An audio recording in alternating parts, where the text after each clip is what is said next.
Hello friend, electrical life में आप सभी का स्वागत है। फ्रेंड्स, इस वीडियो में हम बात करेंगे बेसिक कंसेप्ट किस किस चीज़ की। देखिए, बेसिक कंसेप्ट क्या क्या है। कंसेप्ट ऑफ रेजिस्टेंस, इंडक्टेंस, और आप देखेंगे concept of resistance and inductance, capacitance, various factor affecting them, concept of current, voltage, power, energy and their units, जो कि बेसिक क्वेश्चन के हिसाब से बहुत ही इम्पोर्टेंट है, जो कि आपके किसी भी एग्ज़ाम में पूछा जाता है। इसलिए मैं बिल्कुल शुरू से आपके लिए स्टार्ट कर रहा हूँ, एकदम बिल्कुल बेसिक से, कि क्या क्या क्वेश्चन आपके आते हैं और कैसे कैसे क्वेश्चन आते हैं। और आप यकीन मानिए, मैं आपका पूरा लगभग फिनिश करके, जैसे basic electrical machine, power system, जो भी आपके जेई से रिलेटेड जितने भी आपके सिलेबस में है टॉपिक, लगभग मैक्सिमम मैं फिनिश करने की कोशिश करूँगा। ठीक है, तो चलिए देखिए। तो जो हमारा पहला क्वेश्चन आज का है वो हम ले रहे हैं, determine the value of current in ampere that flow through a resistor of 9 ohm when the potential difference between the end of the resistor is 36 volt. ठीक है, तो देखिए, 9 ओम के प्रतिरोध के माध्यम से प्रवाहित विद्युत धारा का मान एम्पियर में निर्धारित करें। ठीक है, आपको करंट की वैल्यू निकालनी है, किसमें? एम्पियर में, जिसमें आपको पता क्या क्या चीज़ें हैं। आपको पता है, देखिए, आपको पता क्या क्या है, वोल्टेज पता है, और उसके बाद आपको रेजिस्टेंस पता है। तो देखिए, वोल्टेज आपको कितना दिया हुआ है? वोल्टेज आपको 36 वोल्ट दिया हुआ है। रेजिस्टेंस आपका 9 ओम दिया हुआ है, 9 ओम। तो आपको क्या पता करना है? आपको पता करना है सिर्फ करंट। तो ये आपको बेसिक रूल्स पता होगा, यानी कि ओम्स लॉ जो होता है वो होता है V बराबर I इंटू आर, V बराबर I इंटू आर। तो इस फॉर्मूले से आप निकालेंगे तो I बराबर हो जाएगा V अपान R। तो यहाँ से आप V की वैल्यू 36 दिया हुआ है और R की वैल्यू 9, तो आपका आ जाएगा 4 एम्पियर। ठीक है, जैसे ही आप निकालेंगे आपकी वैल्यू कितना आ जाएगी? 4 एम्पियर आ जाएगी। देखिए, ऐसा नहीं है, अभी आपको ये लगेगा कि क्वेश्चन बहुत छोटे छोटे हैं, क्वेश्चन आपको बहुत ही आसानी से दिख रहा है कि बहुत ही आसान क्वेश्चन है, लेकिन आप यकीन मानिए, धीरे धीरे आप बढ़ेंगे, जब स्टेप बाय स्टेप बढ़ेंगे तो आपको क्वेश्चन थोड़े से अच्छे अच्छे मिलने स्टार्ट हो जाएंगे। ठीक है, चलिए, तो दूसरा क्वेश्चन आपका क्या है? दूसरा क्वेश्चन है कि which one of the following statement is true about the Ohm's law. अब देखिए, ओम्स लॉ आपको तुरंत मिल गया, V बराबर I इंटू आर अभी हमने पढ़ा, और I इंटू आर का आपको ओम्स लॉ पूछ लिया गया। तो ओम्स लॉ क्या है, ध्यान से पढ़िए। ऑप्शन क्या है? Ohm's law is applicable to the diodes, Ohm's law is not applicable to the diodes. Third option क्या है? थर्ड ऑप्शन आपका है Ohm's law is applicable to voltage regulator. And D, यानी फोर्थ ऑप्शन आपका क्या है? Ohm's law is applicable to transistor. यानी कि जो ओम्स लॉ है किसके लिए अप्लीकेबल है? तो आपको ये 4 ऑप्शन है। देखिए, ऑप्शन से आपको कन्फ्यूज़न नहीं होना है। ठीक है, ऑप्शन से आपको कन्फ्यूज़न नहीं होना है, आपको बस देखना है। तो Ohm's law is applicable to the diodes, क्या ओम्स लॉ अप्लीकेबल होता है डायोड के लिए? तो आप कहेंगे नहीं। आप क्या कहेंगे? नहीं। ठीक है, यानी कि इसमें आपसे पूछ रहा है सही कौन सा है। अब देखिए, इसमें कभी कभी ये भी चीज़ है कि आपसे पूछेगा इसमें से गलत क्या है, लेकिन आपसे गलत नहीं, आपसे पूछा इसमें से क्या सही है, ओम्स लॉ किसके लिए सही है। तो सही आपके लिए है सेकंड, यानी B option, Ohm's law is not applicable to the diodes. Okay, तो देखिए कैसे, ओम्स लॉ जो होता है वो डायोड पे नहीं लागू होता। ठीक है, क्यों नहीं होता? ओम्स लॉ का जो रैखिक समीकरण होता है वो लीनियर होता है। ठीक है, तो अगर हम बात करें, डायोड, ट्रांजिस्टर आदि सभी जो होते हैं वो लीनियर नहीं होती हैं। ठीक है, आप ये कहें कि जो डायोड है या CR की अगर हम बात करें, अगर हम और ट्रांजिस्टर की बात करें, तो ये सब जो आपकी डिवाइसेस हैं यह सब लीनियर नहीं होती हैं, ये सब आपकी। ठीक है, तो इसलिए इन पर जो ओम्स लॉ है वो अप्लीकेबल नहीं होता। ओम्स लॉ के हिसाब से अगर आप पढ़ेंगे तो V बराबर आपको मिलता है I into R, I into R, और इससे आपको क्या, किसी भी नेटवर्क में जो V अपान I का रेशियो होगा वो हमेशा R होगा, जो कि ये क्या है? स्थिर मान होता है। ठीक है, जो कि क्या होता है? स्थिर मान होता है। इसलिए हम कभी भी जो ओम्स का लॉ है वो डायोड, रजिस्टर या CR, ये सब जो भी हैं, ये रजिस्टर पे तो होता है, ट्रांजिस्टर पे एप्लीकेबल नहीं होता। ठीक है, चलिए, तीसरा क्वेश्चन आपका क्या है कि how much time in second will be taken by 40 coulomb of charge to pass through a point in a circuit if a current of 8 ampere through it. ठीक है। ऑप्शन क्या क्या आपका है, 2 एम्पियर, 3 एम्पियर, सेकेंड टाइम दिया है, time आपसे पूछ रहा है, ठीक है। तो देखिए अब आपका जो है ये आपसे पूछ रहा है टाइम क्या होगा। तो सबसे पहले आपको जो चार्ज यानी ये जो 40C दिया हुआ है, ये आपको क्या दिया है, चार्ज यानी कूलाम दिया हुआ है, ठीक है। उसके बाद आपको आई की वैल्यू जो दी हुई है, आई की वैल्यू आपको दिया है 8 एम्पियर, ठीक है। आई की वैल्यू आपको 8 एम्पियर दिया हुआ है। तो आपको इन तीनों के बीच में कोई रिलेशन पता है? अगर आपको रिलेशन पता है तो आप देखिए तीनों के बीच का रिलेशन क्या होता है। आप देखेंगे तो Q बराबर होता है जो Q बराबर I into T, I into T. और यहाँ से अगर आप देखेंगे तो T बराबर जो हो जाएगा आपका Q बटे आई, Q बटे आई। अब Q बटे आई क्या है, Q आपके पास कितना है, Q आपके पास है 40, ठीक है। Q आपके पास कितना है 40 अपान आई कितना है 8। तो जैसे ही डिवाइड करेंगे तो आपके पास आ जाएगा 5 सेकेंड। कितना आ जाएगा, 5 सेकेंड आ जाएगा, ठीक है। तो याद रखिए कि जो आपका मतलब चार्ज, करंट और टाइम के बीच में जो रिलेशन होता है वह आपका होता है Q बराबर आई इंटू टी। ये देखिए बिल्कुल स्टार्टिंग से है, ऐसा नहीं है जो लोग पढ़े होंगे उनको ये सब चीज़ें पता होंगी, लेकिन ये बिल्कुल स्टार्टिंग से हम ले चल रहे हैं, एकदम बेसिक क्वेश्चन से। फिर धीरे धीरे हम आगे बढ़ेंगे, ठीक है। अच्छे क्वेश्चन भी आएंगे। ओके, नेक्स्ट क्वेश्चन देखते हैं। चलिए आपका जो चौथा क्वेश्चन है विच of the following is the correct expression of for the electrical power. Electrical power के लिए कौन सा आपका जो एक्सप्रेशन है वो करेक्ट है। तो देखिए V है, V बटे R, V square R, V square बटे आर, ये 4 ऑप्शन आपको दिख रहे हैं। अब आपको इसमें बताना है कि कौन सा करेक्ट एक्सप्रेशन है। तो आपको इसमें पावर का फॉर्मूला याद होना चाहिए कि पावर का फॉर्मूला क्या होता है। तो देखिए पावर का फॉर्मूला आपको याद होगा तो आप आराम से निकाल सकते हैं। तो पावर का फॉर्मूला जो होता है वो होता है P बराबर सबसे पहले V इंटू आई। मैंने कल भी इस वीडियो में इन सब चीज़ों को बताया था, इसलिए बताया था क्योंकि इनसे क्वेश्चन बनते हैं आपके। तो P बराबर V इंटू आई। अगर आप देखेंगे तो P बराबर, तो V की जगह हम I इंटू आर कर सकते हैं, I इंटू आर, ठीक है। I इंटू आर इंटू एक I आपको दिया हुआ है, ठीक है, एक I आपको दिया हुआ है। जैसे ये ब्रैकेट आप ओपन करोगे, ये ब्रैकेट ओपन करोगे तो I का मल्टीप्लाई I से हो जाएगा, तो ये क्या हो जाएगा आई स्क्वायर आर। तो एक फार्मूला तो आपको क्या मिलेगा, जो पावर का फॉर्मूला है सबसे पहले ये वाला है कि P बराबर V इंटू आई होता है। दूसरा फार्मूला आपको क्या मिलेगा, आई स्क्वायर आर। तीसरा फार्मूला क्या और मिल सकता है, तो तीसरा फार्मूला आप देखेंगे तो P बराबर V इंटू आई है, ये फार्मूला है। अब आपको पता है V बराबर आई इंटू आर होता है, आई इंटू आर होता है। तो यहाँ से आप देखेंगे कि I बराबर हो जाएगा V बटे आर, V बटे आर, यानी I की जगह आप V बटे आर रख देंगे, यानी कि इस I की जगह इस चीज़ को पुट कर दीजिए आप। तो आप देखेंगे कि V इंटू V बटे आर मल्टीप्लाई होगा तो V स्क्वायर बटे आर हो जाएगा। तो जो फाइनल आपको एक मिलेगा वो क्या मिलेगा, V स्क्वायर बटे आर। तो चारों ऑप्शन में आपको देखना है कि कौन सा ऑप्शन है इसमें, ठीक है। ये 4 ऑप्शन आपको मिले, 4 ऑप्शन में V इंटू आर होता नहीं है, V बाई आर होता नहीं, ये भी गलत है, ये भी गलत है, ये भी गलत है। चौथा क्या है आपका सही है, V स्क्वायर बटे आर, ठीक है।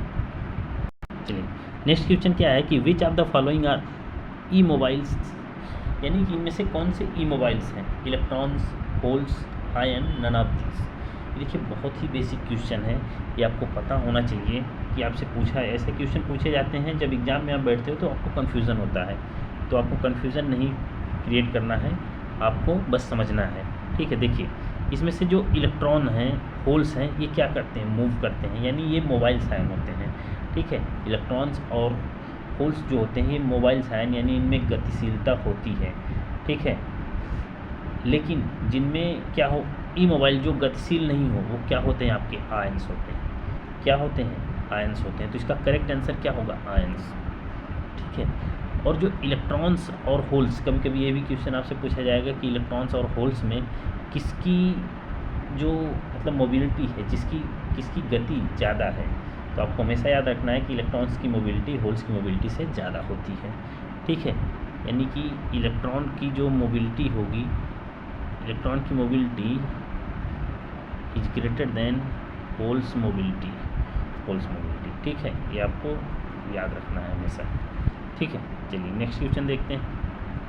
देखिए नेक्स्ट क्वेश्चन क्या है कि which of the following symbol represent absolute permittivity of dielectric medium correctly. यानी कि क्या पूछा गया है आपको कि विच symbol represent absolute permittivity of dielectric medium correctly, यानी करेक्टली कौन आपको दर्शाता है एब्सोल्यूट परमिटिविटी। ठीक है, तो जो आपकी एब्सोल्यूट परमिटिविटी होती है वह आपका होता है epsilon R multiply epsilon nought. ये आपकी क्या होती है absolute permittivity of dielectric medium होती है। ये तो आपको पहले याद रखना है। इसमें से आप देखिए एप्सिलॉन आर क्या है, एप्सिलॉन नॉट क्या है, ये भी आपको पता होना चाहिए। तो जैसे अगर आपसे पूछे तो एप्सिलॉन नॉट जो है ये आपकी क्या होती है फ्री स्पेस की परमिटिविटी होती है, फ्री स्पेस की, जिसकी वैल्यू आपको शायद याद होगा, जिसकी वैल्यू आपको क्या रहेगा दिया रहेगा कि 8.85 गुणे ये 5 है। ठीक है, 5 गुणे 10 घाते -12 फैरड पर मीटर, फैरड पर मीटर। ठीक है, ये आपकी क्या होती है, ये फ्री स्पेस की जो परमिटिविटी की वैल्यू है 8.85 इंटू 10⁻⁻12 फैरड पर मीटर। ठीक है, ये आपकी वैल्यू होती है एब्सोल्यूट परमिटिविटी। ये जो आपकी फ्री स्पेस की परमिटिविटी है इसकी वैल्यू सिर्फ इसकी। ठीक है, लेकिन आपकी एब्सोल्यूट परमिटिविटी क्या होती है, तो एब्सोल्यूट परमिटिविटी को हम सिर्फ एप्सिलॉन से लिखते हैं। कैसे लिखते हैं, एप्सिलॉन से। एप्सिलॉन बराबर होता है आपका epsilon R into epsilon nought. Epsilon nought आपको पता चल गया कि वो फ्री स्पेस की, यानी कि फ्री स्पेस की परमिटिविटी यानी मुक्त अंतराल जो रहेगा उसकी परमिटिविटी होगी। एप्सिलॉन आर जो है उसको हम रिलेटिव परमिटिविटी कहते हैं। रिलेटिव परमिटिविटी डिपेंड करती है कि उसकी वैल्यू आपको हमेशा क्वेश्चन में दिया रहेगा। कभी भी आपसे अगर एब्सोल्यूट परमिटिविटी पूछता है तो आपको याद रहे कि आपको इसकी वैल्यू फिक्स रहेगी, ये कभी भी चेंज नहीं होती। आप कोई भी मीडियम लाओ, कोई भी चीज़ लाओ, ठीक है, इसकी वैल्यू हमेशा सेम रहेगी। लेकिन ये जो रिलेटिव परमिटिविटी है इसकी वैल्यू आपका मीडियम के आधार पे चेंज होती है, कौन सा मीडियम आप यूज कर रहे हैं, इसलिए ये आपकी वैल्यू दिया रहता है। और हमेशा याद रखिए कि जो आपकी रिलेटिव परमिटिविटी है इसकी यूनिट फैरड पर मीटर होगी। इसकी यूनिट क्या होगी, फैरड पर मीटर।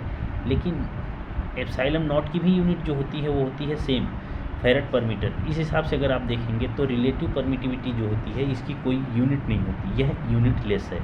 यह क्या है, यूनिट लेस है। ये बहुत इंपॉर्टेंट क्वेश्चन है, आपको याद रखना है। कितनी बार पूछा जाएगा आपसे, बहुत बार ऐसे क्वेश्चन आपसे पूछे जाएंगे, लेकिन आपको याद रखना है ये। ठीक है, आपको क्या करना है, याद रखना है।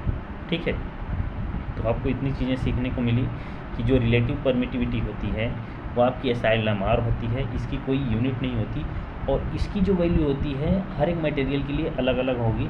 तथा और हाँ, बहुत सी सही, अगर एयर के लिए पूछें कि एयर के लिए बताइए, एयर फॉर एयर जो रिलेटिव परमिटिविटी है उसकी वैल्यू कितना होती है।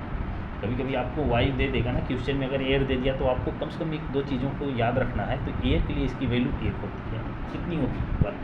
आपको हो सकता है कि इसकी मतलब कि इस क्वेश्चन के लिए इसका एक आपको मान लीजिए एक अलग से ऑब्जेक्टिव क्वेश्चन बन जाए कि रिलेटिव परमिटिविटी के एयर के लिए वैल्यू कितना होती है, तो आपको कितना बोलना है, 1 बोलना है।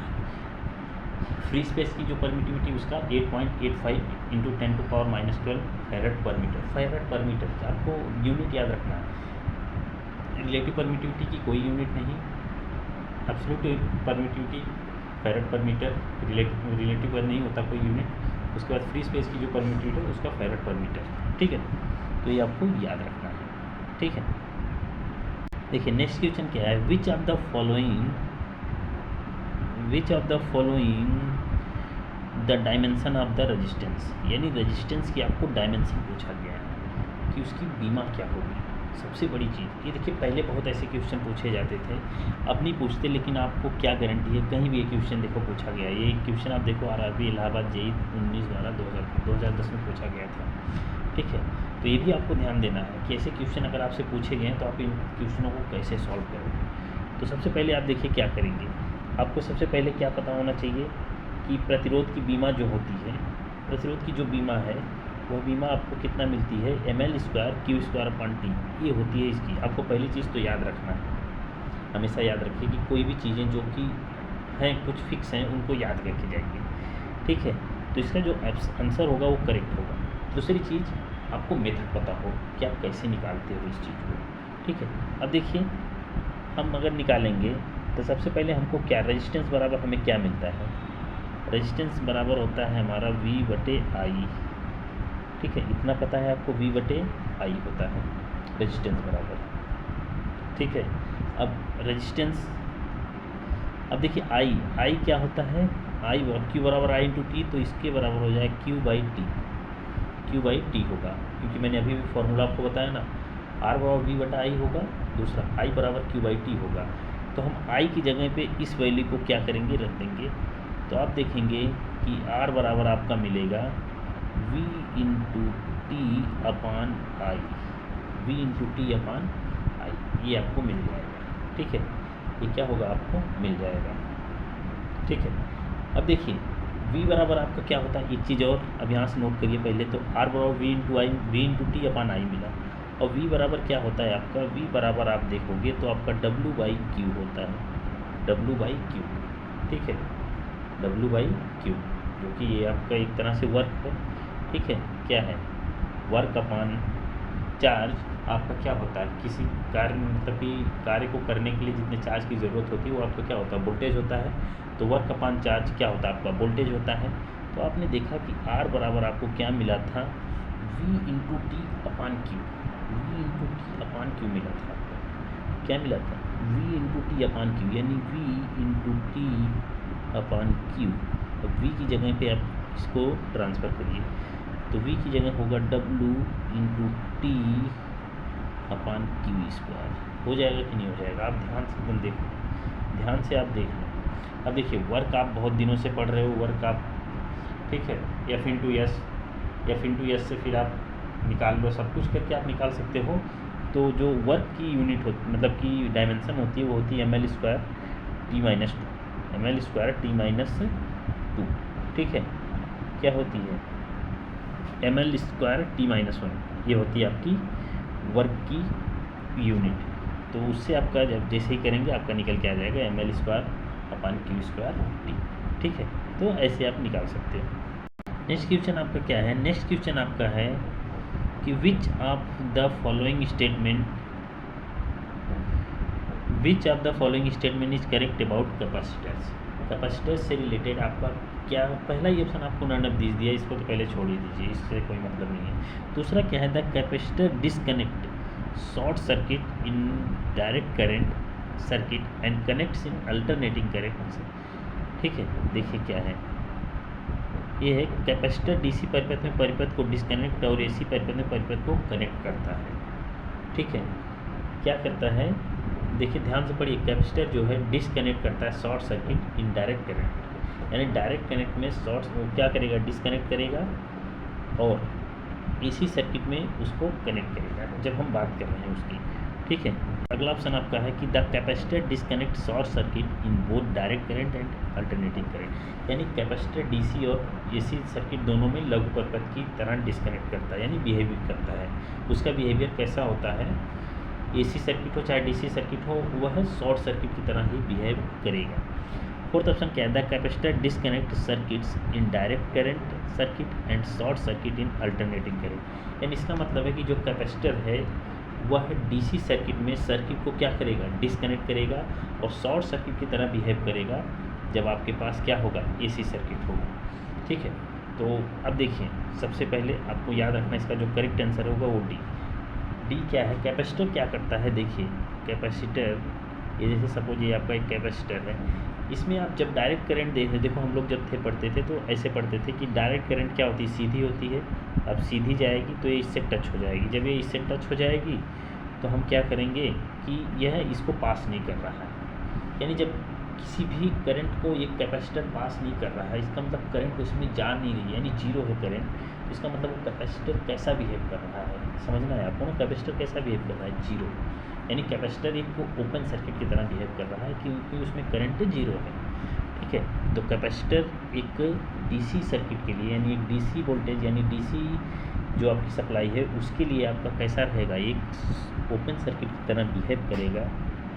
और अगर एसी सर्किट है तो जैसे ही हम देखो एसी सर्किट पढ़ते थे कैसे, ये ऐसे होती है, ऐसे जाती है, ऐसे, तो इसमें ऐसे हम पढ़ते थे कि ये तो पास हो गई, ये तो चली गई, तो ऐसे हमको पता चलता था कि एसी सर्किट को पास करता है।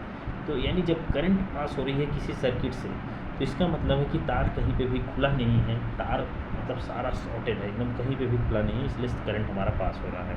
ठीक है, तो किसी भी आपको याद रखना है कि कैपेसिटर डीसी को पास नहीं करता, एसी को पास करता है। डीसी में ओपन स्विच की तरह काम करता है और एसी में एक शॉर्ट स्विच की तरह काम करता है।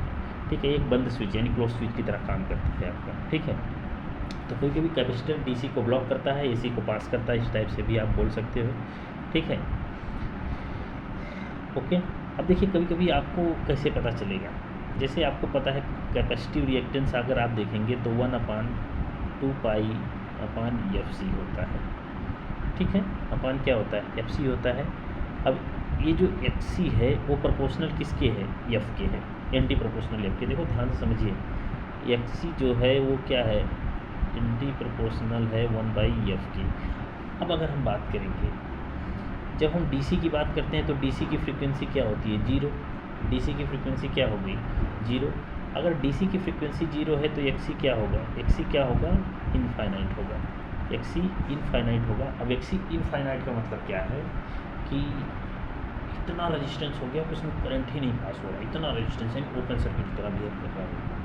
देखो अनंत यानी कि इनफाइनाइट, मतलब कि कैपेसिटिव रिएक्टेंस होने का मतलब क्या है कि सर्किट खुला हुआ है, क्योंकि खुले सर्किट का ही जो रिएक्टेंस होता है वो इनफाइनाइट होता है। कभी बंद सर्किट का जो रिएक्टेंस इनफाइनाइट नहीं मिलेगा। ठीक है, वो कुछ ना कुछ डिफरेंट वैल्यू होगी। ठीक है, लेकिन अगर आप देखें एसी के लिए तो एसी के लिए XC एंटी प्रोपोर्शनल 1/F। अब एसी के लिए इसकी वैल्यू तो 50 होती है, एसी के लिए तो इसकी वैल्यू 50 होती है। अगर ये वैल्यू 50 है तो आप ध्यान से देखिए कि अगर ये वैल्यू 50 है तो ये कुछ ना कुछ तो आएगा। आप जैसे ही डिवाइड करोगे कुछ ना कुछ वैल्यू आ जाएगी। इसका मतलब कि यहाँ से करंट फ्लो हो सकता है, करंट फ्लो हो सकता है। ठीक है, तो इसलिए हम बोलते हैं कि एसी जो है एसी को पास करता है, डीसी को क्या करता है, ब्लॉक करता है। ठीक है, तो आपको क्लियर समझ में आ गया। तो आज के क्वेश्चन में हम इतना ही करते हैं, नेक्स्ट वीडियो में हम फिर मिलेंगे ऐसे ही मज़ेदार क्वेश्चन को लेकर। ठीक है, थैंक यू।